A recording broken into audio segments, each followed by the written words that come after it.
নমস্কার বন্ধুরা, শ্রুতির তরফ থেকে সুজাতা আজকে আপনাদের সামনে যে গল্পটি শোনাতে এসেছে সেটি লিখেছেন নারায়ণ গঙ্গোপাধ্যায়।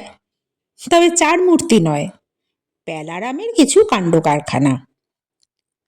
নিমন্ত্রণ বাড়িতে তো আমরা যাই, এবং সব নিমন্ত্রণ বাড়িতে গিয়ে যে শুধু মজাই হয় তা কিন্তু নয়। যাওয়ার পথে বিভ্রাট, গাড়ি না পাওয়া ইত্যাদি ইত্যাদি অনেকেরই অনেক অভিজ্ঞতা থাকে। তো এই রকমই একটা নিমন্ত্রণ আমরা আজকে শুনব, এবং কমেন্ট বক্সে আপনাদের অদ্ভুত অদ্ভুত কিছু অভিজ্ঞতা অবশ্যই জানাবেন কিন্তু। তাহলে অনেকক্ষণ তো বকবক করলাম, এবার গল্পটা শুরু করি। গল্পটির নাম অথ নিমন্ত্রণ ভোজন, লিখেছেন নারায়ণ গঙ্গোপাধ্যায়। পিস্তত ভাই ফুচুদার সবই ভালো, কেবল নেমন্তন্নের নাম শুনলেই তাঁর আর মাথার ঠিক থাকে না।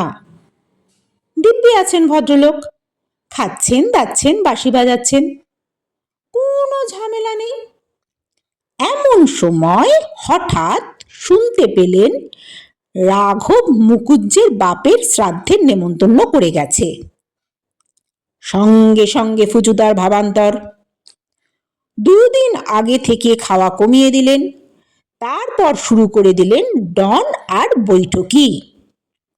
শরীর ভালো করা চাই, খিদেটাকে জাগিয়ে তোলা চাই, পরস্মৈপদী লুচি পান্তুয়া যত বেশি পেটস্থ করে আনা যায় ততই লাভ।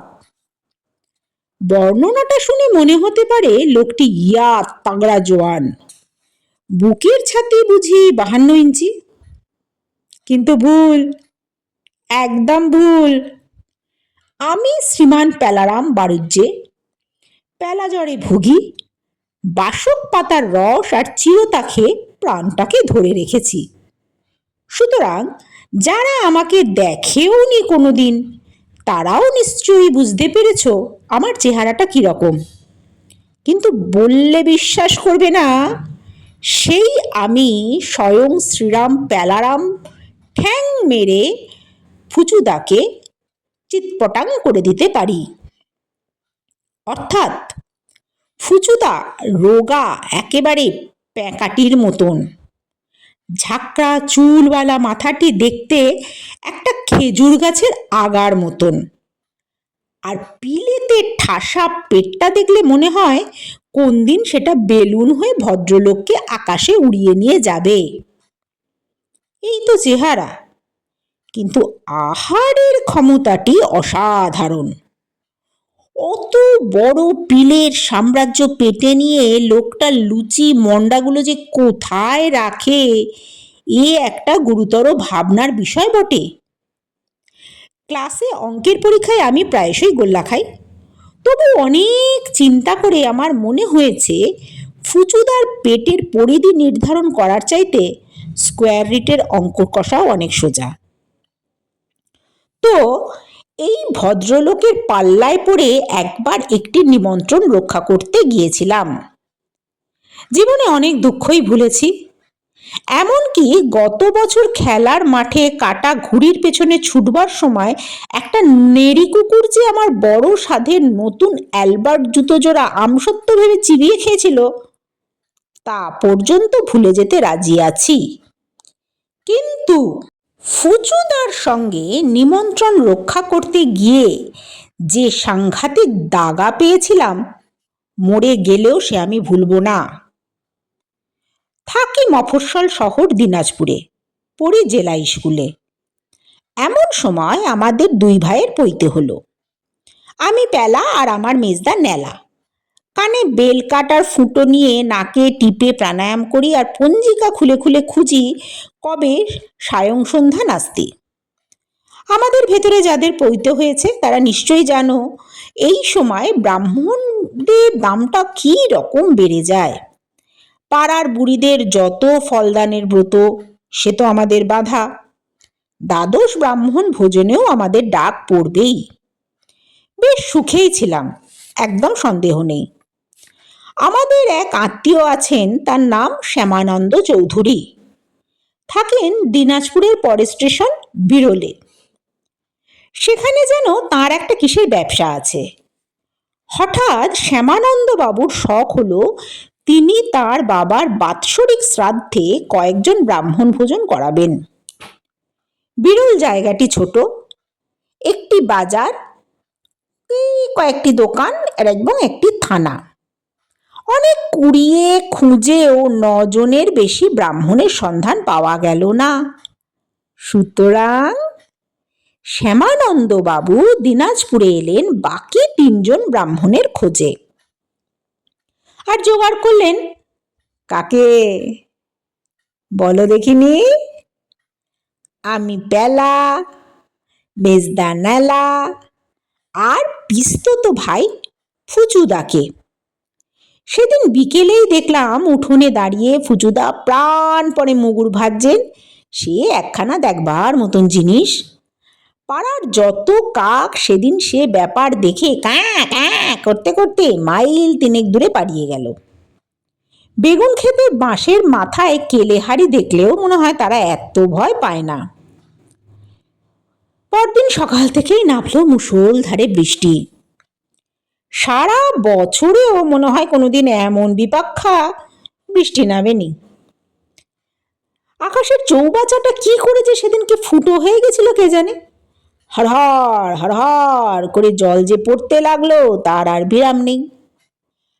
আর অবস্থা দেখে ফুচুদার তো চোখ দিয়েও বর্ষা নামার উপক্রম।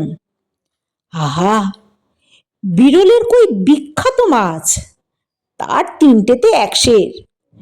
তাছাড়া আগের দিন বিকেলে শ্যামানন্দবাবু দিনাজপুর থেকে যে পরিমাণ বাজার করে নিয়ে গেছেন, তাতে ওখানে যে দস্তুর মতন একটা রাজস্ব যজ্ঞের আয়োজন করেছেন তাতে কোনো সন্দেহ নেই।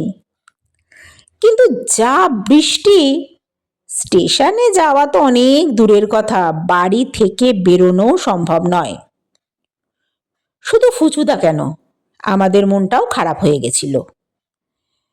10টার ট্রেনে আমাদের যাওয়ার কথা, 9টা বাজতে না বাজতেই ফুচুদা ছটফট করতে লাগলো। ইচ্ছেটা এই বৃষ্টির মধ্যেই বেরিয়ে পড়বেন। আর থাকতে না পেরে ফুচুদা দরবার করতে গেলেন বাবার কাছে। বাবা, ট্রেনের সময় তো হলো। বাবা ভয়ানক রাশভারী লোক। ছুটির দিন দুপুরে বসে বসে পড়েন মোটা মোটা ফিলোসফির বই। আর সে সময় কেউ বিরক্ত করলে ভয়ঙ্কর চটে যান। ফুচুদার কথা সকাল সকাল শুনেই তিনি বই থেকে মুখ তুললেন, চশমাটা নামিয়ে আনলেন নাকের একেবারে ডগাতে, শান্তভাবে প্রশ্ন করলেন, তাতে কি হয়েছে? বিরল তো যেতেই হয়। বাবা বললেন, ব্রাহ্মণ ভোজনের ব্যাপার, না গেলে ভদ্রলোকের। মুখের কথাটা লুফে নিয়ে বাবা বললেন, ভদ্রলোকের স্বর্গীয় বাপের গলার পিণ্ডি সেধবে না, এই তো? তা নাই সেধল। এই বাদলার দিনে একবেলা উপোস করে থাকলেও তার কোনো ক্ষতি হবে না, ভেবেছ? এই বৃষ্টির ভেতরে আমি তোমাদের বেরোতে দেবো? তারপর ভিজে 3 জনের নিউমোনিয়া হলে ডাক্তারের কড়ি কে গুনবে শুনি? যাও, এখন ঘরে বসে লজিক পড়োগে, বিকেলে আমি পরীক্ষা নেব। হাড়ির মতন মুখ করে ফুচুদা পালিয়ে এলেন। ছোট বোন আনি অত্যন্ত ফাজিল, বললো, ফুচুদা একটা কোলা ভ্যাং মেরে না উঠোনে চিৎ করে রাখো, দেখবে এক্ষুনি বৃষ্টি ধরে যাবে। ফুচুদা দাঁত খিচিয়ে বললেন, যা যা। কিন্তু কপালটা ভালো, হঠাৎ ধাঁ করে বৃষ্টিটা থেমে গেল। আর কথাবার্তা নেই, ফুচুদা আমাদের 2 ভাইকে বগল দাবা করে সোজা ছুট দিল স্টেশনের দিকে। 10টার ট্রেনটা আধ ঘন্টা আগেই বেরিয়ে গেছে, আরও আধ ঘন্টা পরে 11টার গাড়ি পাওয়া গেল। আত্মপ্রসাদের হাসি হেসে ফুচুদা বললেন, দেখলি তো ট্রেনটা কিরকম পেয়ে গেলাম? আরে শাস্ত্রে কি বলেছে জানিস? ব্রাহ্মণ ভোজনের নিমন্ত্রণ যে অবহেলা করে তাকে 64,000 রৌরব আর কুম্ভিপাক নরকে বাস করতে হয়। আমরা জিজ্ঞাসা করলাম, কোন শাস্ত্রে আছে ফুচুদা? ফুচুদা গম্ভীর হয়ে বললেন, পেটার্থ সংহিতা। লিখেছেন অগস্ত্য মুনি, দুনিয়ার সেরা পেটুক। এক চুমুকে সমুদ্রটাকে জলপান করে ফেলেছিলেন। ট্রেনটা সবে স্টেশন ছেড়ে বেরিয়েছে, এমন সময় আবার বৃষ্টি। ফুচুদা বললেন, তা হোক, খায়েঙ্গে ইয়া মারেঙ্গে, সাইক্লোন হলেও কেউ আজ আর ঠেকাতে পারবে না। আহা, বিরলের কই আর রাধিকাপুরের চমচম, একখানা মণিকাঞ্জন যোগ, যা হবে না। জিভে জল টেনে নিয়ে বাঁচখাই গলায় ফুচুদা একটা বিকট রাগিনী ধরলেন। যদি কুমড়োর মতো চালে ধরে রত পান্তুয়া শত শত, আর ধানের মতো হতো মিহিদানা বুদিয়া বুটের মতো, আমি গোলা ভরে তুলে রাখতাম গো। 10-12 মিনিটের পথ। বিরল স্টেশনে এসে আমরা যখন নামলাম তখন বৃষ্টিতে চারিদিকে আর কিচ্ছু দেখা যাচ্ছে না। মোটা মোটা ধারায় অশান্তভাবে জল পড়ছে, আর বৃষ্টির রেণু যেন ঘন কুয়াশার মতন আকাশ বাতাস মাঠ ঘাটকে ঢেকে ফেলেছে। কোনোখানে জনপ্রাণীর চিহ্ন নেই, সঙ্গে ছাতা ছিল, কিন্তু সে বৃষ্টি কি আর ছাতায় বাগ মানবার পাত্র? রাস্তাও তো কম নয়, স্টেশন থেকে প্রায় 1 মাইলের ধাক্কা। আমরা বললাম, ফুচুদা, যা বৃষ্টি, একটু স্টেশনে দাঁড়িয়ে গেলে হয় না? ফুচুদা বললেন, বৃষ্টি? বৃষ্টি তো হয়েছে কি? বর্ষাকালে আকাশ থেকে জল পড়বে না তো কি পাকা তাল পড়বে? হ্যাঁ, এই চল চল চল চল, এমনিতেই দেরি হয়ে গেছে, আরও দেরি করে গেলে বাকি 9টা বামুন মিলে সবকটা কই মাছ আর সবকটা চমচম একেবারে সাবার করে দেবে। খানিকটা ঝোল আর খানিকটা রস ছাড়া আর কিছুই তখন জুটবে না। আরে নে না, বেরিয়ে পড়, গায়ে একটু জলের ছিটে লাগতে না লাগতেই ছাগলের মতন ঘরের দাওয়া খুঁজে বেড়াস। হ্যাঁ, ছেঁচে জীবনে কি করে উন্নতি করবি? তা বটে, জীবনে উন্নতি করাটা খুবই দরকার বলে শুনেছি, কিন্তু এমন প্রাণান্তিক নেমন্তন্ন না খেলে যে সেই উন্নতি হতে পারে না, এমন কথা কিন্তু জীবনেও শুনিনি। তবু বেরোতেই হলো। ফুচুদা বললেন, দুগ্গা দুগ্গা দুগ্গে দুর্গতি না আসেনি। কিন্তু বৃষ্টির শব্দে দেবী বোধহয় ফিচুদার কথা ভালো করে শুনতে পাননি। দুর্গতি না আসেনি না শুনে তিনি হয়তো শুনলেন দুর্গতি দায়নি। তাই পরমানন্দে দুর্গা আমাদের দুর্গতি শুরু করে দিলেন। রেল লাইনের পাশ দিয়ে কাঁচা রাস্তা, বর্ষায় তার যা শ্রী হয়েছে সে কথার ভাষায় না বলাই ভালো। হাঁটু প্রমাণ কাদার তলায় জুতো চালান হয়ে যেতে লাগলো। পা উঠে এলো, কিন্তু জুতো এলো না। কাদা হাতড়ে হাতড়ে যেমন করে লোকে জিওল মাছ ধরে, তেমনি করে আমরা জুতো উদ্ধার করতে লাগলাম। বৃষ্টি তো পড়েই চলেছে, ছাতার ভেতর দিয়ে জল চুইয়ে পড়ছে, মাঝে মাঝে দমকা হাওয়া আসছে, কই মাছের সঙ্গে চমচনের মতন মণিকাঞ্চন যোগ হয়েছে। জামা কাপড়ের 1 ইঞ্চি কেন, 1/2 ইঞ্চিও আর শুকনো নেই। ঠান্ডা হাওয়া আর বৃষ্টির জলে আমরা হি হি করে কাঁপছি। ফুচুদা বুক ঠুকে বললেন, ইসমে ক্যা হ্যায়, ধৈর্য চাই, বুঝলি, ধৈর্য চাই। দমকা হাওয়ায় ফুচুদার ছাতা বেমালুম উল্টে গেছে। আরে মোলো যা, এ তো গেল। প্রাণপণে ছাতায় চাপ দিয়ে ঠিক করতে গিয়েই মট মট মট, দুটো শিকের গয়াপ্রাপ্তি। যাত্রাটাই খারাপ। এতক্ষণে ফুচুদার স্বীকারোক্তি। কিন্তু দম্বার লোক নয় তিনি। বলেন, যা হোক, খাওয়াটা ভালোই হবে, কি বলিস? বিরলের কই আর রাধিকাপুরের চমচম। কিন্তু বাকি চম বলার আগেই দম, একেবারে আলুর দম। ফুচুদা কাদার ভূত হয়ে গাত্রোত্থান করতে না করতে আবার অধঃপতন। এঁটেল মাটিতে পার দাঁড়াই না। দৃশ্যটা উপভোগ করবো কি? ততক্ষণে 2 ভাই, আমি পেলা আর মেজদা নেলা, দুজনেই আছাড় খেয়ে পড়েছি।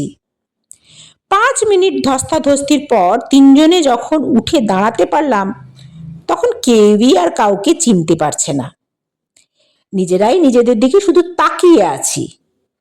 একটু আগে প্যালারাম ছিলাম, তাতে কোনো সন্দেহ নেই, কিন্তু এখন আমি কে, কাদায় যা অবস্থা হয়েছে সেটা তো আর বুঝে উঠতে পারছি না। এখন আমিও হতে পারি, মেজদা নেলাও হতে পারি, এমনকি ফুচুদা হওয়াও আশ্চর্য নয়। নিজের নিজস্বতা সম্বন্ধে সজাগ হবার আগেই আবার পতন, আবার উত্থান, পুনরায় পতন, কখনো তিনজনে একসাথে, কখনো এক এক করে। পতন অভ্যুদয়ের সে কি বিচিত্র লীলা! আঘাত খেতে খেতে এখন আর ব্যথাও লাগছে না। আছাড় খাওয়াটা যেন নেশার মতন হয়ে গেছে আমাদের। কারো মুখে আর কোনো কথা নেই, পড়ছি, উঠছি, আবার পড়ছি, যেন জীবনে আছাড় খাওয়াই আমাদের একমাত্র লক্ষ্য এবং উদ্দেশ্য। খানিক পরে পায়ের নিচে আবার শক্ত জমি পাওয়া গেল, আর মুখ খুলল ফুচুদা। কার মুখ দেখে যে আজ বেরিয়েছিলাম রে, একেবারে ত্রিভুবন দেখিয়ে দিলে। আচ্ছা, এর শোধ আমি তুলব কই। কথাটা শেষ হলো না, সঙ্গে সঙ্গে যেন ভোজবাজি, ছপাস ছুপ করে একটা শব্দ, আর ফুচুদা ভ্যানিশ। আমি প্যালা আর মেজদা নেলা, আমরা দুই ভাই নিজেদের চোখকে বিশ্বাস করতে পারলাম না।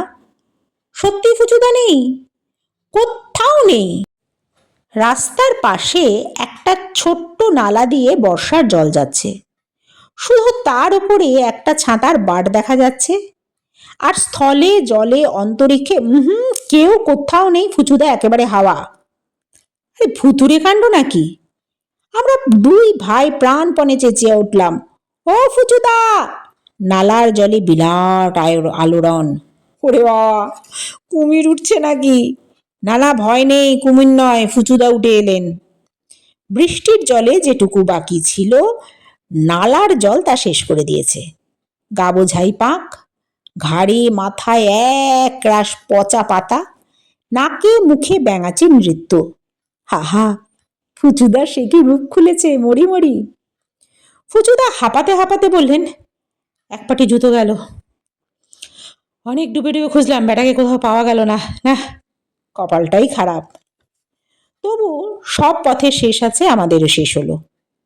নিমন্ত্রণ বাড়িতে যখন পৌঁছালাম, তখন আমাদের দেখে শ্যামানন্দবাবু একেবারে হাঁ হাঁ করে উঠলেন। সর্বনাশ, সে কি হয়েছে?